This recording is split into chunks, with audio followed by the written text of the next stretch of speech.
Hello, welcome to this lecture on the U.S. environmental law. As I earlier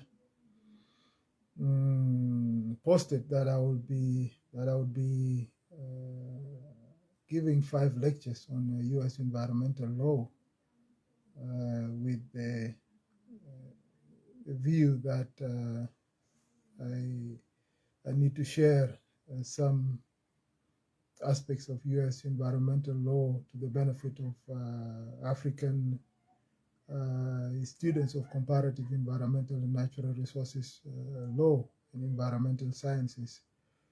The lectures will cover different areas of U.S. environmental law, such as clean water, the law governing clean water, clean air, wildlife habitat and protection laws and regulations. And the idea is to raise awareness, to contribute to raising awareness about environmental law challenges facing us in Africa. And I believe that for Africa to protect its environment, it must produce no less than 2 million students of environmental law in the coming decade. So African universities need to introduce environmental law as part and parcel of the law courses that law schools produce or provide to African students. Today's lecture is going to be on toxic waste disposal law and regulations in the U.S. and the challenge, the lessons for Africa's comparative environmental and natural resources law. I will divide this lecture into two parts. One part will look at the challenge of toxic waste dumping in Africa. And then I will get into the other part, which is about U.S. environmental law and how it compares to African environmental law. So let's begin with lecture 1 of 5. So the challenge of toxic waste dumping in Africa, the overall environment is that there is no economic growth and development without production of toxic waste. This is a truism. It's a concomitant byproduct of industrialization. If you have industrialization and Africa is industrializing, you will inevitably have toxic waste and you will have to find a way to dump this toxic waste. Since the industrial revolution that started in the 18th and 19th century in England and it spread across Europe and into the United States, industries, manufacturing, agro industries have never stopped looking for dumping grounds for the disposal of their toxic waste. So the search for dumping grounds for the disposal of toxic waste has been an ongoing process for more than 200 years.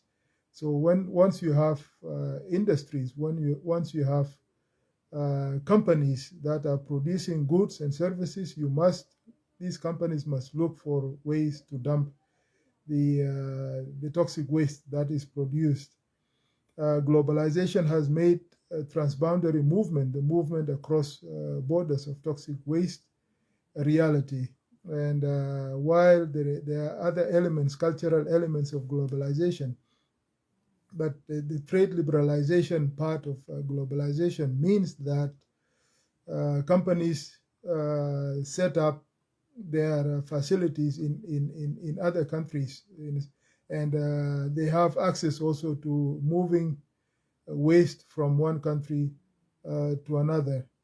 Africa is rising. This is a theme that Africa is rising. We have the Africa Continental Free Trade Area.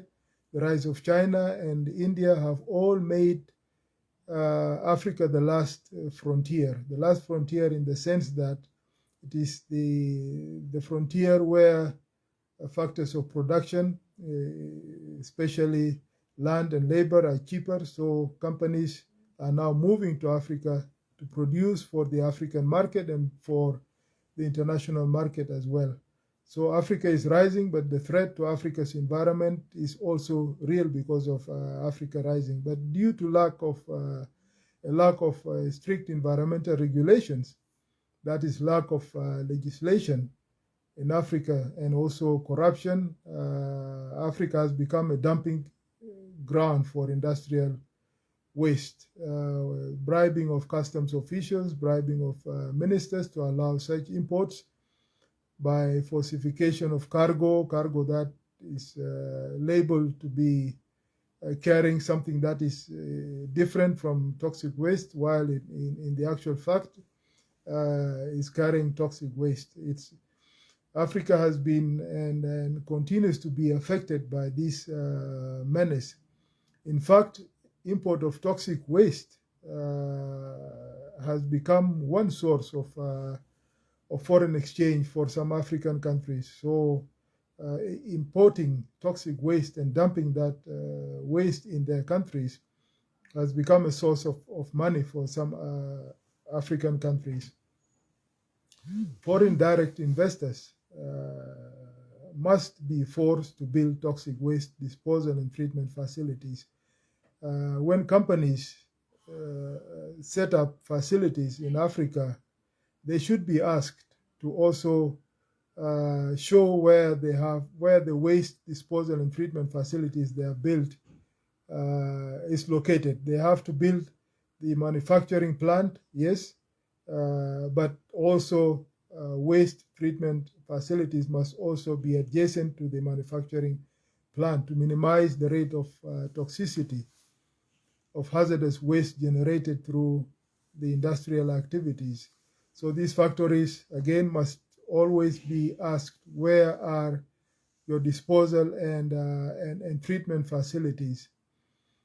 Two laws are important in this regard of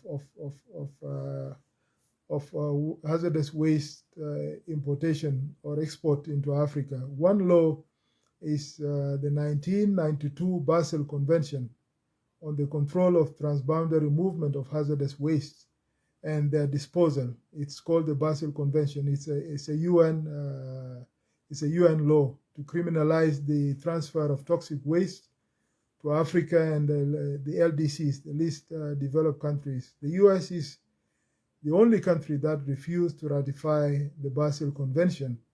But again, export shipments of hazardous waste are now criminalized, including in the US. So even though the US has not ratified the Basel Convention, the US also does not allow shipment of hazardous waste to go out of the US into other LDCs or to Africa, even though there are so many loopholes in this convention.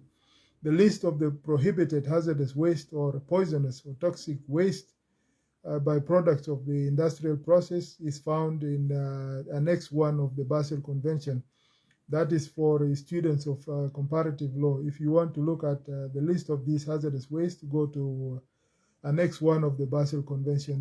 The second law, which is also important to Africa, and because the Basel Convention has failed to protect Africa and African countries from being a dumping ground for toxic, poisonous, hazardous industrial waste, is the 1998 Bamako Convention. It is in full, it is the Bamako Convention on the ban of the import into Africa and the control of transboundary movement and management of hazardous waste within Africa.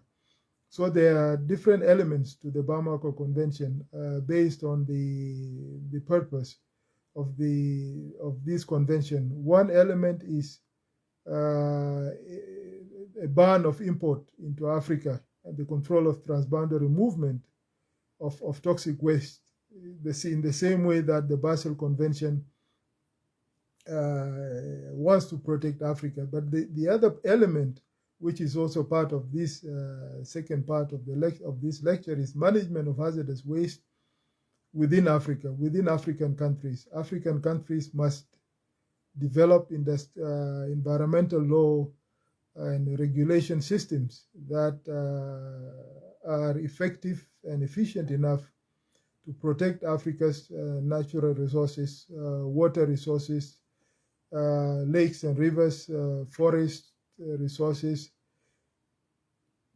land. All these resources, natural resources, must be protected within African countries, because the Basel Convention, the Bamako Convention have many loopholes. So shipment of these materials have continued to destroy many parts of Africa. Incidents, there are so many examples of that. For example, in 1988, thousands of barrels of toxic waste were discovered in Nigeria, in the village of Kolo, and they were disguised as building materials. They leaked and caused a lot of death in Kolo, that village in Nigeria. In 2006, a cargo ship called Progo Kuala discharged 500 tons of toxic waste in Abidjan. There is the famous, especially for environmentalists, the Agbo Bloshi waste site in Accra, Ghana, which is considered the largest waste electric waste disposal site in the world. These wastes are exported from Europe into Africa and African countries because of the Basel Convention and the Bamako Convention did not prohibit African countries from getting into agreements with the European countries to actually look for grounds for dumping. It's like moving this waste from one facility to another through a contract. You pay a village, you pay a company in Africa to import this toxic waste and treat them and recycle them. And this is what is happening in Ghana, and this is causing a lot of destruction.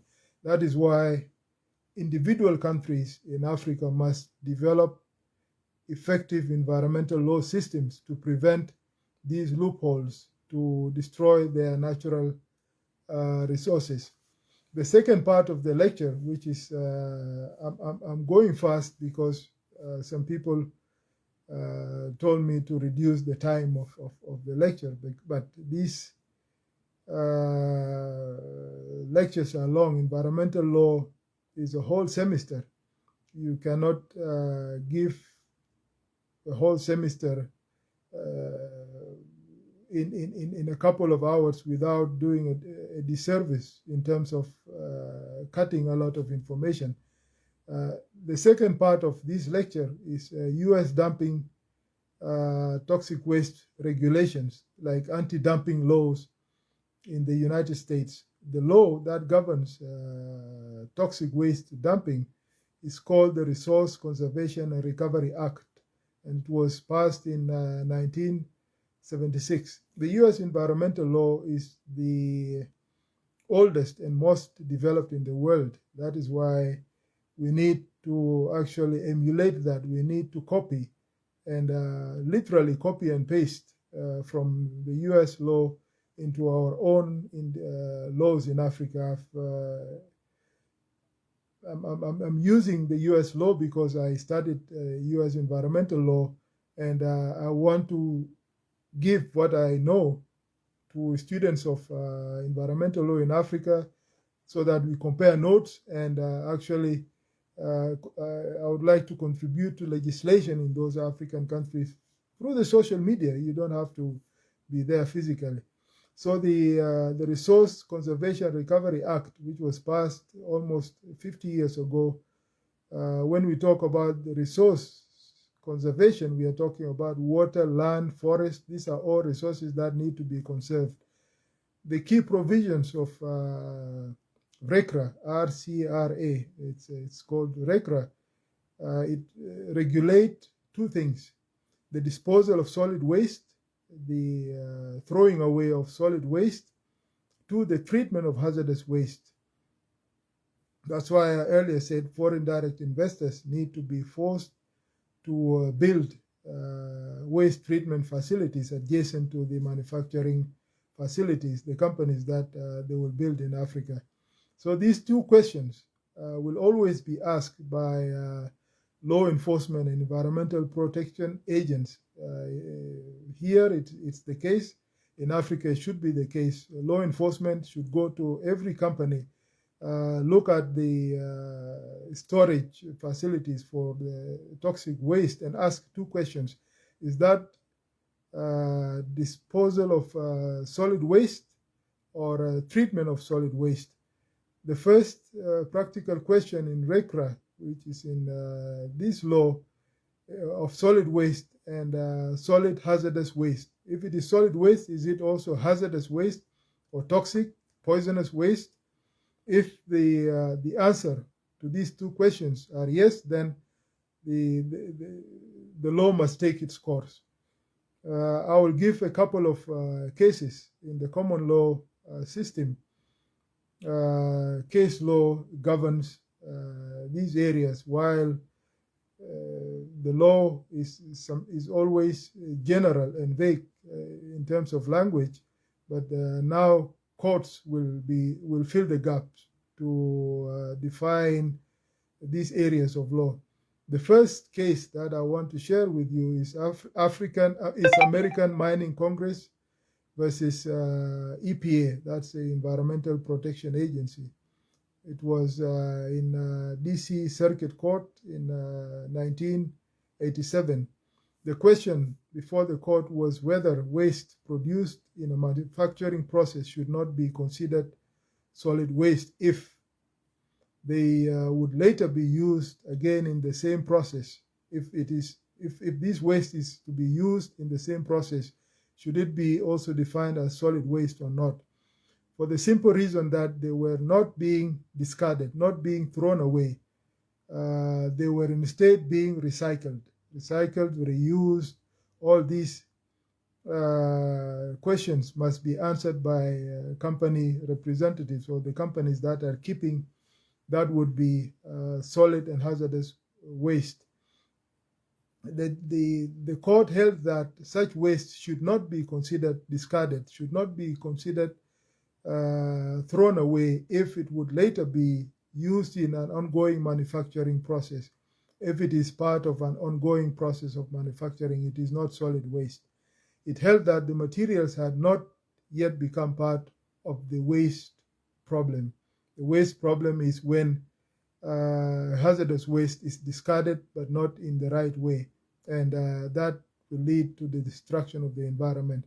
So since such material, such potential waste is not yet discarded, so it's not yet part of the waste problem. Rather, they are destined for beneficial reuse or recycling. The destination is for recycling and beneficial use in a continuous process by the generating industry itself, not by a different industry, not moving these toxic waste from one industry to another. If the same industry is using it, the same company is using it itself, then it is still not part of the waste problem. The plastics or petroleum industry, for example, has toxic waste.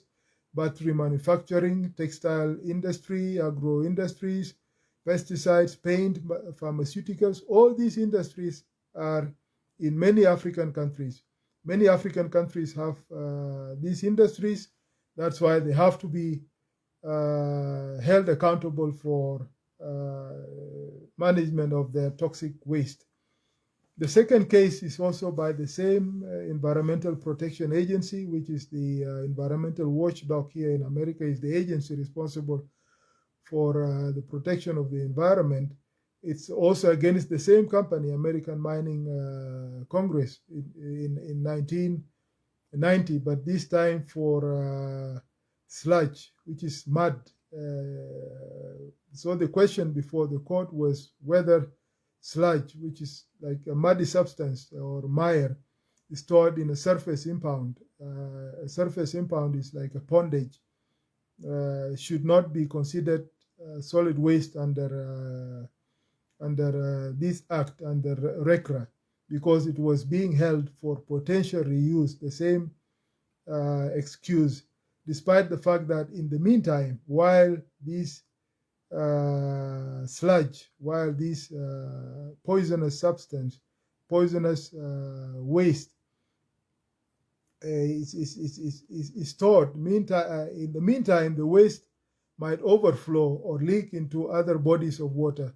These waste might leak into a lake, leak into a river, leak into groundwater while it is stored. So the court was looking at this question. The case was brought by the Environmental Protection Agency. The court held that the recycling exemption, in the first case, there was a recycling exemption that if it is used in the same industrial process, it is being recycled within the same industry, it is not toxic waste. But the recycling exemption in this case only applies to waste that were safely stored for immediate reuse in an ongoing process. In legal analysis, you look at every single word, safely stored. Is it safely stored? If a law enforcement agency goes to a company and then look at their stores and you ask these questions, or look at the safety of the storage facility. Is it safely stored? Is it the recycling is going to be immediate? Is it for immediate reuse or not in an ongoing process? Or otherwise the material had become part of the waste disposal problem and must be regulated as solid waste. If no, then this material is solid waste and it's part of the problem and must be under the regulations. But let us look at what the court said about immediate reuse. Immediate, because if you go to a company and they tell you that it's stored for immediate reuse, the case law here says that immediate is defined to mean use within 90 days, and an ongoing process to mean the same process. So you cannot store sludge, you cannot store byproducts of toxic waste, byproducts of the manufacturing process in your country by any industry for more than, which is a toxic waste, for more than 90 days. You have 90 days to recycle, you have 90 days to prove that this is part of the recycling exemption. Otherwise, more than 90 days, it is not part of the recycling exemption, and it will come and law will take its course against you as a company. The third case is it deals with reclamation, because you have reclamation facilities. In this case, reclamation facilities are facilities where you take toxic waste from one industry, move it to your industry, and use it for a different industrial process. In this case, it's the U.S. against interstate-led company, the U.S. against a company. The case was looked at by the 11th Circuit in 1993. The U.S. has a system of circuits. They have 13 circuits, and each circuit has a jurisdiction over a specific number of states. It's a different, the court system is a different lecture altogether, but it's a U.S. court that looked into this case. The case looked at several waste products that resulted from a batteries reclamation and smelting process. Batteries reclamation, taking old batteries, reclaim them, and smelting, burning them. But when you have even reclamation facilities, it doesn't mean that your headache is done, your headache is finished, or the environment is now safe. No, even the reclamation facilities, because you are reclaiming toxic waste, so the toxic waste remains. How are you going to treat that toxic waste is the question. So in this case, the reclamation facilities, where the waste produced from these batteries, these car batteries reclamation facilities include waste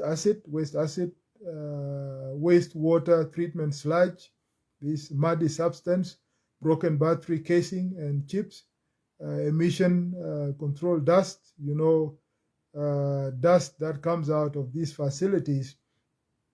When you have a city nearby or a town or a village nearby, then inhabitants of this city, inhabitants of that town or village will inhale the dust that comes from these facilities. And of course, our lungs oxygenate blood, and while in the process of oxygenating blood in our bodies, our blood will become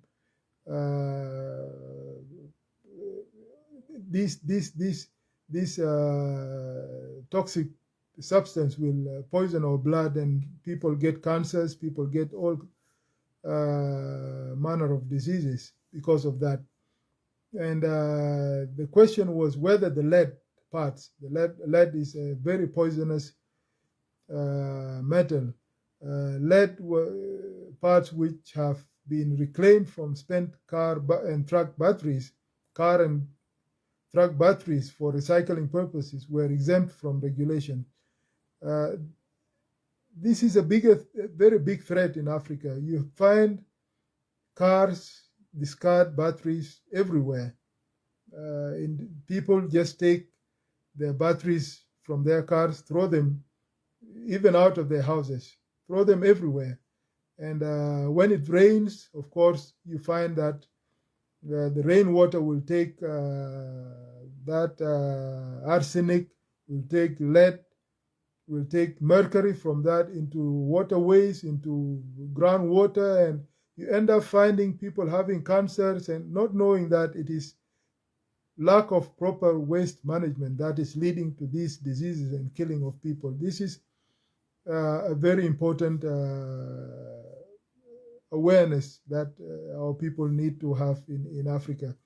So since Congress did not clearly speak to the question at hand about whether the lead parts or in the reclamation for spent and car batteries for recycling purposes were exempt from regulation under RECRA, since Congress did not clearly speak to this question at hand, the court looked at whether EPA, the Environmental Protection Agency's construction of the law, that is application of the law, definition of the law to permit control or regulation of the recycling was reasonable. So the same questions applied. Whether is it solid waste? Yes. Can it be yes or no? Can it be designated or regulated as hazardous waste? Yes or no? So these are questions that the court looked at. Then the court held that somebody has discarded the battery in which these components are found. So somebody has discarded it, and this fact does not change just because a reclaimer has purchased or finds value in the component. The fact that somebody has taken it from one facility to another doesn't make it now part of the same recycling process. So it is discarded, and it is part of the waste problem. That's why this area has what is called strict liability. Manufacturers are held liable if they don't see what wholesalers do with what they have. For example, with this case, in the US, manufacturing of car batteries, they sell to wholesale and retail shops, and these retail and wholesale shops also, if you want to change your car batteries, they ask you for around $3 to $5 for recycling, because it is their responsibility to take the old battery from you and give you a new battery, and give that to a waste treatment facility. The same can apply in Africa.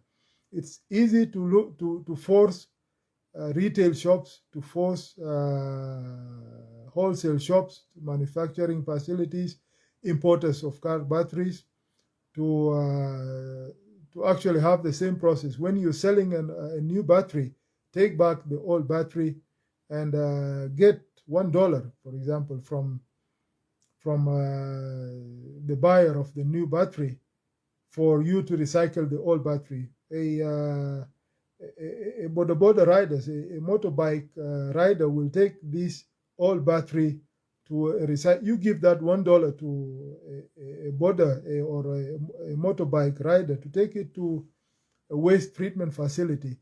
And this system is easy because you will even provide employment for these bike riders to be moving from industrial facilities, from these shops to waste treatment facilities for this toxic waste to be properly treated and discarded. The third part of this lecture is about who pays for disposal, or who pays when there is destruction, when there is pollution caused by this toxic waste. The law that governs this part of who pays is in the US is called the Superfund, not called the Comprehensive Environmental Response, Compensation and Liability Act, or CERCLA. It's also known as the Superfund. That is, the federal government will intervene immediately. The government will clean up if you have sludge, for example, moving from your firm, your company, moving to a river 1 mile away. The government will come and clean up what it can clean up, cover that part, clean up the area properly, and take the cost and charge you for the cost. It will not wait for you to clean it up. It will ask you to clean up immediately, but again, if you don't do it immediately, the government will do it and now force you to pay or close your company, so that there is an immediate intervention. One case is the United States versus E.I. Pond in 2004. It involved two landfills. Landfills are like pits that were used to dispose toxic waste, because toxic waste can be stored in ponds or landfills. Landfills, built landfills where you dump toxic waste. One of the landfills was used for 72 years. And if these landfills are not used properly, then you will end up also poisoning groundwater. This is going to be my next lecture on clean water. But since this is waste disposal, toxic waste disposal, so these landfills, one landfill was used for 72 years to dispose waste from manufacturing operations. The second was used for 51 years to dispose large quantities of lithopone waste. Lithopone is a white pigment used as a substitute for lead, because lead is highly toxic. So a substitute for lead in the painting and coating industry, you, instead of using lead, now people use lithopone, but still it is still a toxic, but not as toxic as lead. It is also used in the rubber products, plastic processing industry, leather industry, and all these industries use lithopone. Some industries use lead, but in most countries, or if not all countries in the world, lead is now criminalized. So as a result of these decades of industrial activity, as a result of 51 years and 72 years of disposal, of filling these landfills with toxic waste, the site became heavily contaminated. That's why the intervention by the Environmental Protection Agency came in. The sites became heavily contaminated with various hazardous substances, including heavy metals, lead, arsenic, mercury. All these are heavy metals that can be traced in your blood, that are carcinogenic, that can cause cancer, as well as what is called VOCs. VOCs, volatile organic compounds. These are different types of human-made industrial solvents or chemicals that are used in the manufacturing of refrigerants, the manufacturing of paint thinners, pharmaceuticals, dry cleaning agents, building materials, pesticides, and all these are groundwater contaminants. They contaminate groundwater, and millions of people in African villages use boreholes, use groundwater from groundwater aquifers. So all these are groundwater contaminants. If you have dry cleaning agents, if you have pharmaceutical industries around, if you have paint thinners around, if you have manufacturing of refrigerants, you must ask these questions. Where are your dumping facilities? Where are your treatment facilities? Because inevitably they have to dump these toxic waste somewhere. So these questions must always be asked, and environmentalists and law enforcement agents must always visit these companies. In South Sudan, in Uganda, in Kenya, as a South Sudanese, I know that this is not yet the case. Even simple hotels that are built along the Nile dispose of human waste in the river, dispose of all other toxic waste in the river Nile. Even in a big city like Juba, there are no environmental law enforcement agents that go and ask these questions. We have a few companies here and there that are coming up in South Sudan, as in most African countries. These questions must always be asked. This waste can be emitted as in liquid form or in gas or solid forms, and have long and short-term adverse health effects on the environment and on human beings. Circular established two response actions, removal action and remedial action. These are all the same, almost the same actions, but it's just one is long-term, the other is short-term. Removal action consists of a range of activities which include short-term actions necessary to stabilize or clean up sites posing a threat to public health or the environment. You clean up, you either do it immediately as a company, or the government will do it for you and take the money from you, because it is the government to protect the health of its citizens. So this is an outline of the law, the U.S. law on toxic waste disposal. I gave a couple of 3-4 cases, not comprehensively, but just as to illustrate the law, what the law says about the disposal of toxic waste. Thank you. I hope that will at least give you an idea and create awareness and recruit more environmental activists, environmental lawyers, or people who are thinking about what to do.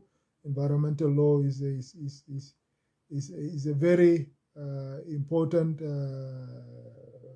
area of law